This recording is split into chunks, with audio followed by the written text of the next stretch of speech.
Olá, bom dia, turma do Sudoeste do Estado. Que bom que você está aqui comigo. A gente vai começar a semana juntos, bem informados, aqui trazendo os principais destaques da região. Então vamos com a gente? A Secretaria de Educação do Estado da Bahia realiza, a partir de hoje, até o dia 1º de fevereiro, a matrícula para a rede estadual de ensino. Mas atenção, a confirmação da matrícula só vai acontecer mediante a entrega da documentação solicitada. Então já pega o papel, a caneta, celular, já vai na notinha, porque tem uma listinha aqui, mas é básica, não vai se preocupar porque é tranquilo. A gente está falando de documento original e cópia do CPF, que é documento pessoal, o documento original e a cópia da carteira de vacinação, tem que estar devidamente atualizado. Nós sabemos que esse tipo de documentação agora está sendo exigido em vários lugares, incluindo na questão da matrícula. Também tem o documento original do histórico escolar, documento original e cópia da carteira de identidade ou certidão de registro civil, documento original e cópia do comprovante de residência, além de uma cópia legível do RG da própria mãe do estudante ou do responsável legal. Uma cópia legível também do CPF da própria mãe do estudante ou do responsável legal. Esse cronograma de matrícula para o ano letivo de 2022 pode ser conferido, olha só, no site www.educação.ba.gov.br. É sem o C cedilha, tá? educação.ba.gov.br. É sempre importante, a gente viu que são documentos pessoais, mas tem aquela questão de tem que ter original, tem que ter a cópia, cartão de vacinação atualizado. A gente já está com o site na tela para que você não perca aí a oportunidade de fazer dar aquela última conferida na lista, para não dar viagem perdida, né, se confundir com alguma documentação. Isso vai ser importantíssimo, até porque nós sabemos que quanto antes a gente se prepara, a gente está falando do ponto de vista de educação, né, que é algo essencial, a gente tem que ficar de olho mesmo, garantir a questão da vaga em cada escola, enfim. Já acompanha todos os detalhes e lá também, claro, tem outras orientações, informações, dúvidas que têm sempre surgido aqui também nesse sentido, principalmente do contexto da pandemia em que nós estamos vivendo, né? Se a data está confirmada, como é que vai funcionar o processo na prática, mas a gente já teve aí uma amostra, né, em relação a essa possibilidade de retorno, mesmo que ainda de maneira híbrida em muitos casos, né? Mas a gente já está acostumado com os protocolos, turma se preparando também, né, principalmente nas unidades de educação. Portanto, essas matrículas na rede estadual de ensino já podem ser feitas a partir de hoje, tá bom? Começou a semana, está assistindo o Balanço Geral amanhã, aproveita e já garanta aí também, porque nós estamos falando do futuro, né, dos seus filhos, enfim, a turma daí de Vitória da Conquista e das cidades vizinhas também, acredito que já estão de olho, estavam na expectativa, então já podem acessar o site, que é o www.educação.ba.gov.br. E por falar em matrículas, a Secretaria Municipal de Educação de Vitória da Conquista informa que a matrícula dos alunos que já são da rede municipal de ensino começa hoje também, vai até o dia 4 de fevereiro. Nós falamos aí da rede de ensino estadual e agora, falando de Vitória da Conquista, do ponto de vista do município, já começa hoje também, vai até o dia 4 de fevereiro. Já os alunos aí de fora da rede podem ser matriculados em um período diferente, já tem uma outra data. 7 a 18 de fevereiro de 2022. Eles estão organizando todo o cronograma para que cada um seja matriculado em um período, não haja aglomerações, enfim. Isso é normal, essa organização. As aulas nas escolas municipais começam no dia 14 de fevereiro, após a jornada pedagógica que acontece entre os dias 9 e 11 de fevereiro. Tá vendo? Tem o cronograma em relação às matrículas, em relação ao planejamento aí dos profissionais, professores, enfim, e também a expectativa do retorno para o dia 14. No ato da matrícula, e os pais, atenção, ou os responsáveis por estudantes menores de 18 anos, devem apresentar na escola cópias de certidão de nascimento, além do RG, comprovante de residência e originais do histórico escolar. Também tem o cartão SUS, né, além dos contatos telefônicos, 2 pelo menos contatos telefônicos. E para alunos da educação infantil, também é necessária a apresentação do cartão de vacina, tá? Nós sabemos que para esse público em específico, foi iniciado recentemente, existe a questão do bom senso, mas sempre, né, em caso de dúvida, peça mais informações também diretamente, né, na sua unidade escolar ou através do órgão competente. Nós estamos falando aí da Secretaria de Educação, enfim.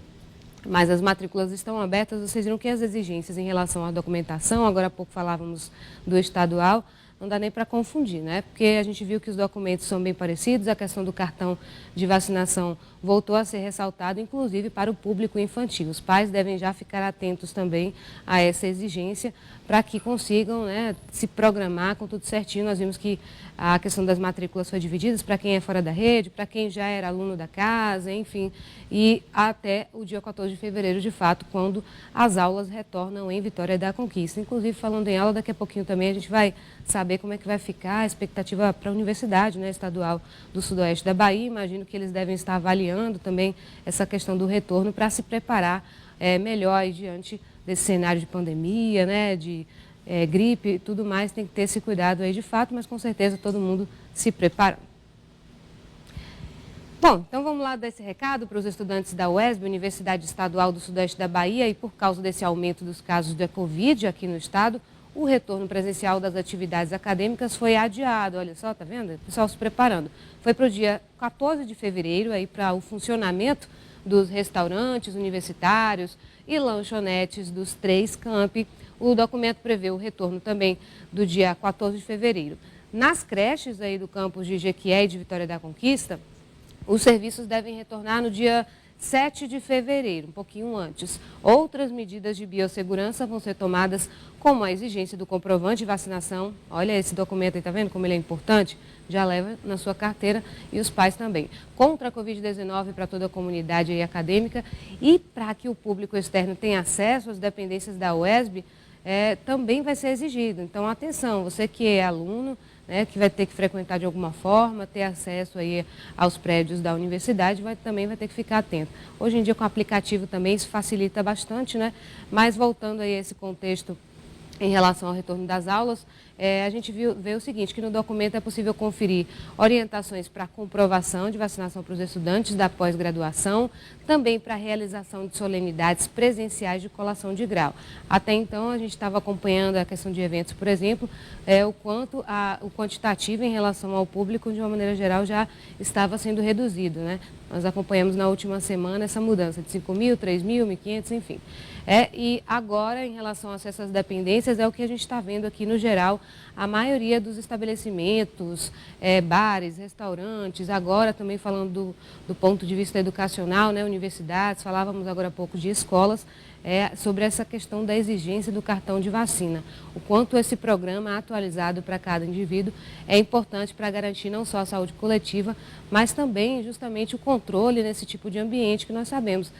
O retorno das aulas, está todo mundo na expectativa, não é? A gente quer que a rotina volte ao normal como tem que ser, a educação é essencial e a gente tem que tomar ainda mais cuidado para evitar que a gente tenha qualquer pausa aí nesse sentido, em um setor que é tão essencial para o nosso dia a dia, para a nossa economia, enfim, né, para toda essa referência. E Vitória da Conquista é um polo sim, regional em educação. Nós sabemos quantos estudantes de diferentes cidades e até de outros estados vão até a cidade em busca do ensino superior, que já é uma referência também. Nós estamos falando da Universidade Estadual do Sudoeste da Bahia, então teve esse pequeno adiamento aí do retorno das aulas presenciais para o dia 14 de fevereiro, mas é mais aquele preparativo, né? E creche vai funcionar normalmente, a gente viu ali a expectativa em Conquista, por exemplo, enfim, vão começar até um pouquinho antes, mas no geral a turma aí já se prepara para o dia 14 de fevereiro. E claro, qualquer atualização a gente também traz aqui ao longo da nossa programação.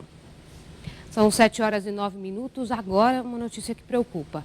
O brasileiro chegou ao maior nível de endividamento dos últimos 11 anos. 2021 terminou com mais de 70% das famílias brasileiras com dívidas. Até o dinheiro pago pelo Auxílio Brasil vai ser usado por famílias de baixa renda para pagar as dívidas. Vamos ver esse alerta? Desemprego e inflação são os principais motivos que levam os brasileiros a comprometer ao menos 26% do valor total do Auxílio Brasil. O trabalhador informal, aquela pessoa que faz o bico, que faz o trabalho por conta própria, que não é formalizado, essas pessoas foram as que mais sofreram, né, com a pandemia, com o fechamento das empresas. O governo federal vai distribuir 84 bilhões de reais em repasses do programa social para mais de 17 milhões de pessoas. Na prática, os beneficiados vão usar cerca de 21 bilhões de reais para pagar dívidas. Os famílias não tinham dinheiro, não tiveram dinheiro para consumir os itens de primeira necessidade até o final do mês, então precisaram recorrer ao cartão de crédito. Emerson não recebe o benefício. Ele tinha um comércio, mas com a pandemia teve que fechar. Do ano passado, ainda restam boletos e juros. Para tentar quitar as dívidas, agora é motorista de aplicativo. Eu acho que não só eu, mas milhões e milhões de brasileiros devem ter passado o que eu passei na pele. A gente deita para dormir, o telefone não para, cobrança direto. O endividamento no Brasil em 2021 foi o maior em 11 anos. Em média, 7 em cada 10 famílias fecharam o ano passado com débitos. No mês de dezembro, o índice foi ainda maior. Especialistas acreditam que a busca por crédito deve continuar subindo em 2022. Se as suas contas estão em dia, você pode sim efetuar novas compras se elas estiverem dentro da sua capacidade de orçamento. Porém, se você tem alguma conta em atraso, alguma conta que não conseguiu ser paga na data, não é ideal que você contraia novas dívidas, ainda que pareçam bons negócios com as promoções de começo do ano. E além de promoções, que a gente sempre vê oportunidade no início do ano, vem também muitos compromissos e alguns deles até fixos, né? Exemplo de matrícula, material escolar, e além de tantos outros serviços que têm estado tão caros. Inclusive, já soube de um reajuste recente de combustível aqui na cidade, por exemplo, de Itabuna. A gente chegou a acompanhar algumas bombas já com alteração. Imagino que em Conquista também essa preocupação já aconteça há um tempo. Enfim, nós estamos falando aí de endividamento, porque afinal de... Olha, últimos 11 anos, mas somente esses dois aí, o que a gente viveu, o desafio não está escrito, né, minha gente? Foi um período de pandemia com tantas mudanças em relação à economia, às atividades, o modo de viver, não é? E de garantir a sua renda. Teve muita gente que teve que se reinventar ou que parou um tempo, né? E com certeza esse reflexo em relação a esse resultado vem também a partir disso, e além de tantos outros episódios que a gente tem acompanhado aqui. Aquele produto que é o vilão lá no supermercado, aquele gás que está caro, o combustível que está tendo muita alteração de preço e por aí vai, né? O salário que não aumenta tanto, tem aquele reajuste sempre anual, no início do ano, mas a sensação que a gente tem é que né, o nosso poder de compra muitas vezes muda diante disso. Mas se a gente está falando de endividamento, é preciso pensar com bastante consciência aí para que a gente recomece. Não tem aquela questão das metas aí, quando a gente vira o ano? Então, que tal colocar na ponta do lápis, conversar, quem sabe, com algum amigo que também entenda do assunto e tentar dar uma mudada nessa situação. A gente quer dar notícia boa também, e eu tenho certeza que tem muita gente que está melhorando sua condição. Bom, agora uma notícia não tão boa assim para o trabalhador. No último sábado, a refinaria de Mataripe anunciou o terceiro aumento no valor do combustível neste ano. Olha ele aí, minha gente, aumentando mais uma vez. Esse reajuste foi de 2,25% no litro da gasolina para as distribuidoras. Foi anunciado aí pela Acelen, empresa que assumiu a gestão justamente dessa empresa aí, antiga refinaria Landulfo Alves, aqui na Bahia. A Acelen informou ainda que, além do reajuste de 2,25%, foi o que a gente viu na gasolina, também foi definido um aumento de 1,44% no diesel. Então, pouco mais de 2% na gasolina, 1,44% no diesel, e, portanto, quando nós falamos aí da refinaria, é porque existe a perspectiva em relação à particular e à estatal. A gente costuma ouvir muito falar da Petrobras, né, do ponto de vista da estatal, enfim. Mas agora a gente tem acompanhado outros reajustes e com outras empresas citadas, como nós vimos agora. Então, esse reajuste aí vem tanto para a gasolina quanto para o diesel, claro, muito mais para a gasolina, e que é o combustível que tem sido mais utilizado aí pela população de uma maneira geral, muito mais do que o diesel, ou vai dependendo da necessidade de cada um. O fato é que, seja diesel ou gasolina, né, seja qualquer combustível, até mesmo álcool, né, nem muitas vezes, antes a gente fazia aquelas continhas e tentava revezar um pouquinho, né, mas agora está tudo complicado, né? Vamos torcer para que a gente tenha uma notícia aí de redução, né? Porque reajuste já deu, né? O ano mal começou e a gente já viu pelo menos 2 aumentos e alterações aqui na nossa região. Seguimos então com as notícias. A gente vai para o intervalo, na verdade, né? Mas na volta vamos falar sobre um confronto entre criminosos e policiais militares que terminou em morte em Vitória da Conquista. Não sai daí, hein? Volto já já.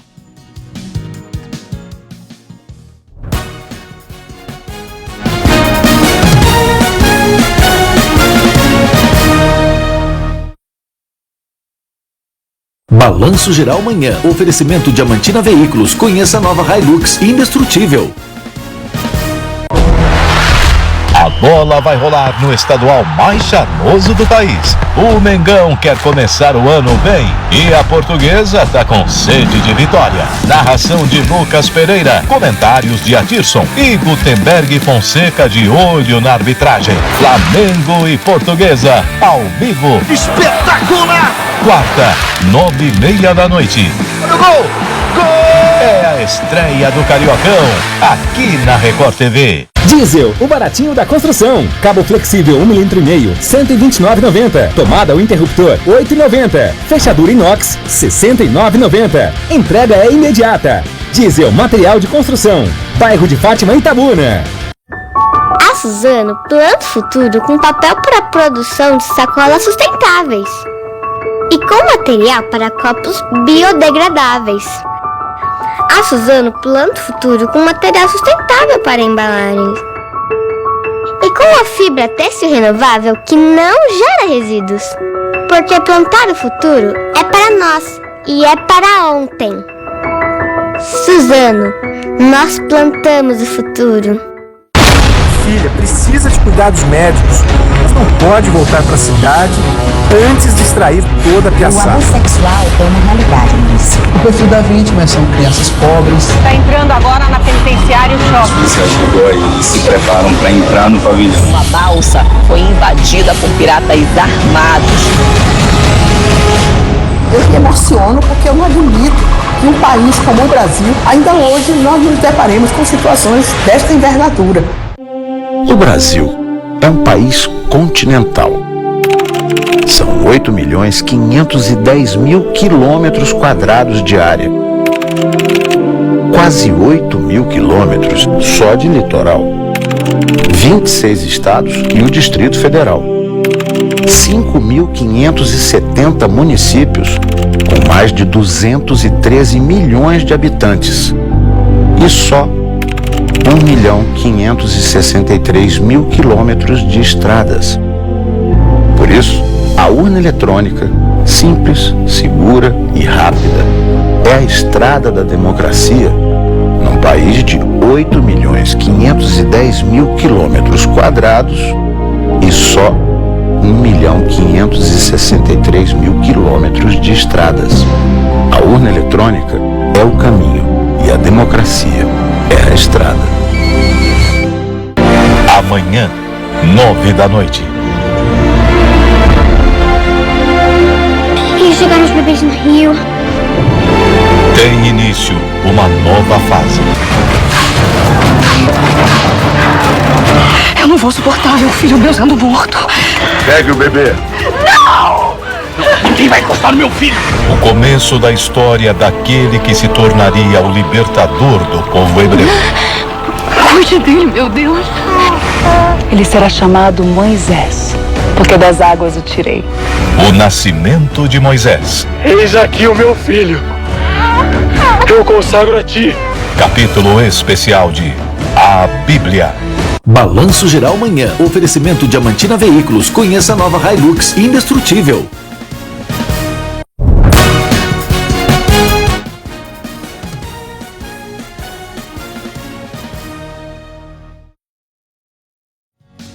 Já estamos de volta. Você que está chegando agora, seja muito bem-vindo. São 7h19. Vamos ao vivo até a Vitória da Conquista, porque Renato Santiago está por lá e vai trazer informações para a gente sobre um confronto na zona rural da cidade. É a violência que não para, né? Bom dia, Renato. Está por aí pela Suíça Baiana?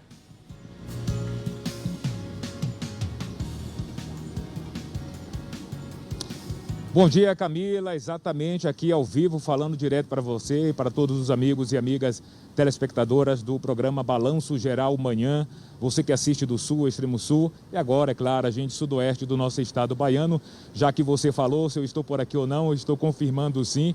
Olha, eu estava conversando com meu amigo Davi aqui, o nosso cinegrafista. Rapaz, olha, eu não sou acostumado realmente, mesmo no verão, esse sol aparentemente que você vê aqui atrás, é como se fosse, lembra fazer aqui uma analogia, a luz de uma geladeira só faz iluminar, não é verdade? Pelo menos para mim, que sou aí do litoral, digamos assim, região sul do nosso estado, Itabuna, Ilhéus, realmente eu já estou sentindo aqui um pouco de frio, não é fácil. A mínima aqui 18, máxima 27 a 28, mas a sensação é bem mais, pelo menos para mim aqui. Já o Davi, tá tudo legal para mim, já é da terra. Bom, vamos então a essa notícia, Lourenço. A Polícia Militar, Camila, trabalhando aqui na cidade de Vitória da Conquista, não para realmente essa polícia. Dessa vez foram os homens da Peto Tático Operacional.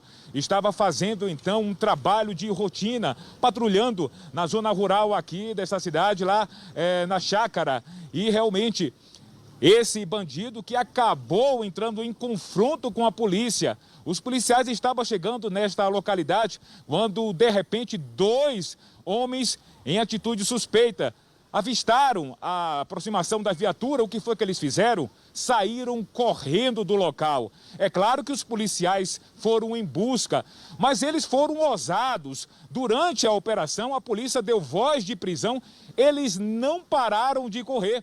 E eles fizeram mais, invadiram uma casa, lá numa fazenda, nessa casa, e eles começaram a trocar tiro com a guarnição de lá. Olha só que coisa, atirando na polícia. É claro que os policiais não vão aceitar essa injusta agressão e eles dispararam também contra os bandidos. O outro comparsa conseguiu fugir, mais um identificado como Leonardo, no vulgo aí da malandragem, da criminalidade, conhecido como Leozinho, um bandido de alta periculosidade. Ele acabou sendo atingido, alvejado pelos policiais. Os policiais ainda socorreram esse Leonardo, levaram para o hospital aqui regional de Vitória da Conquista, mas ele não resistiu aos ferimentos. Agora, Camila, veja aí o que a polícia conseguiu encontrar com esses bandidos.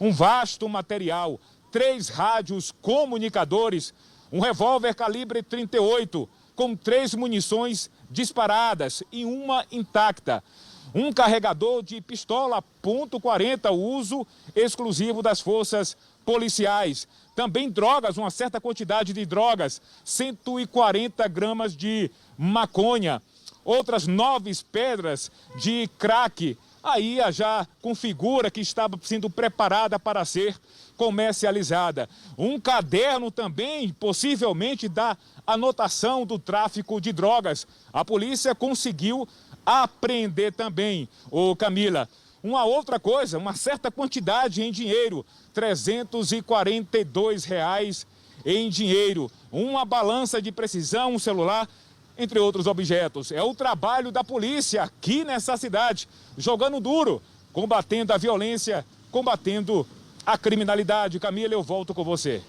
Obrigada, Renato, pelas informações. Daqui a pouquinho eu te chamo novamente. Então, nós vimos ali já a lista de materiais que foi apreendida e, com certeza, ali droga, enfim, material é passado por perícia para que investigações também nesse sentido, até aquela questão da anotação do tráfico também, isso vai ser importantíssimo para a investigação, pelo trabalho da polícia. Agora, olha só, o seu sono melhorou ou piorou durante a pandemia? Você dorme a quantidade... A gente vai mudar de outro assunto, né? Sim, ainda falando do sono. Você dorme a quantidade de horas que gostaria? Uma pesquisa feita com exclusividade pelo Instituto Real, Time Big Data, para a Record TV, revela como está a qualidade do sono do brasileiro. Eu fiquei curiosa. Vamos ver na reportagem. Você dorme bem? Bem, mais ou menos. Ultimamente eu tenho dormido mal. Eu nunca tive problema com insônia, não.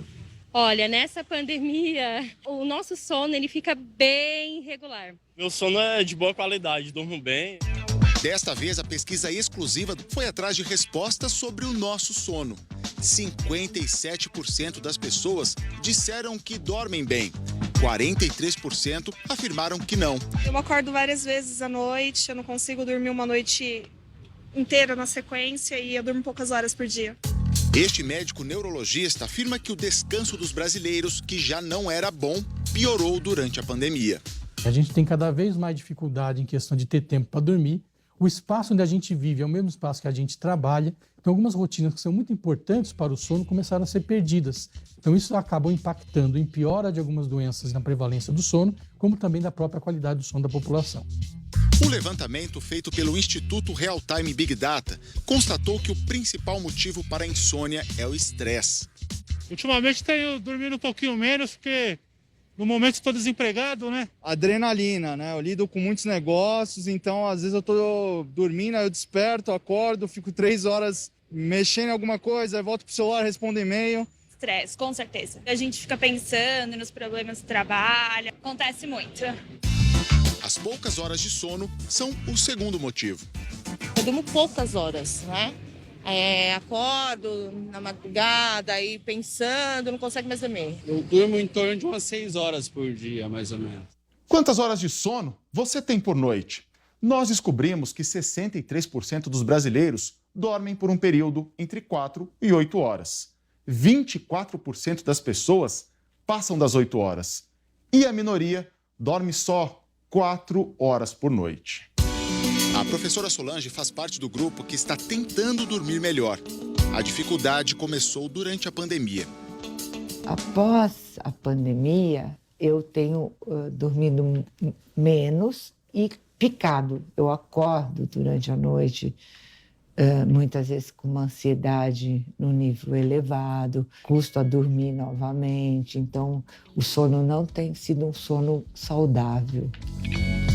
Dia seguinte, eu me sinto cansada durante o dia, sinto que a minha saúde está abalada, assim, a minha sinusite, a minha rinite, laringite, faringite ataca com muito mais frequência, minha imunidade baixa e eu percebo que a imunidade baixou porque estoura herpes, zósteres. Os entrevistados da nossa pesquisa dizem que depois de uma noite ruim, ficam cansados, rendem pior no trabalho e sentem dores. Dificuldade a nível de concentração, dificuldade de atividades motoras, isso pensando no dia seguinte que a gente não dormiu bem na noite anterior. Mas se você começar a ter cronificação, ficar sem dormir bem várias noites, você vai ter um impacto importante para a sua saúde. É sabido que dormir mal tem impacto a nível de risco, por exemplo, de ter problemas do coração, problemas como derrame. Então é fundamental dormir bem para que a sua saúde como um todo ande bem. E para quem dorme bem, qual é o segredo? Saber resolver os problemas no dia a dia para poder ter uma melhoria no sono. Eu acho que é você distrair a mente, né? Eu pinto, faço trabalho artístico, então para mim eu tô sempre zen. Influencia diretamente no seu dia a dia, produtividade, na sua eficácia, né? Bacana. Nós vamos retornar até a Vitória da Conquista, porque o Renato Santiago vai trazer informações sobre o cronograma de vacinação contra a Covid-19 previsto hoje na cidade. A criançada continua sendo o principal público-alvo, Renato?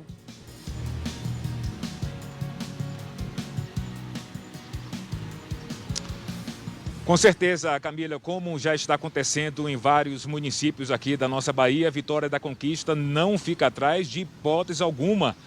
Como já foi dito, de 5 a 11 anos de idade, mas agora crianças com 8 anos de idade até 11, essas crianças também podem tomar a dose contra a Covid-19. Os pais devem levar essas crianças nas unidades de saúde aqui de Vitória da Conquista, das 8 horas da manhã até às 18 horas. A Prefeitura está disponibilizando todas as unidades de saúde onde essas crianças podem ser levadas. E ressalta que os adultos não podem ir para essas unidades onde as crianças estão sendo atendidas. faz também uma ressalva com relação à data de vacinação. Se a criança tomou uma outra vacina qualquer outro dia, tem que esperar 15 dias depois e só assim tomar a vacina contra a Covid-19. Uma esperança que chega, então, mais uma vez aqui para as crianças agora de 8 anos até 11 anos de idade. Crianças com comorbidades, outras com deficiência permanente e todas podem tomar nessa faixa etária, como eu falei, 8 anos de idade até 11 anos, tá certo? Toda a documentação exigida tem que ser levada. Agora, se o pai não puder levar a criança, pode sim um adulto acima de 18 anos, ok? Para levar essas crianças e receber a dose. Saúde sempre na frente, não é, Camila? Tomando a vacina, sendo imunizada, com certeza as crianças também vão ser protegidas. Eu volto com você. E a gente quer esse vírus bem longe, né? Obrigada, Renato. Bom trabalho para você. Nosso Balanço Geral Manhã de hoje fica por aqui. Muito obrigada mais uma vez pela sua companhia e te espero amanhã às 7 horas em ponto, hein? Tchau, tchau.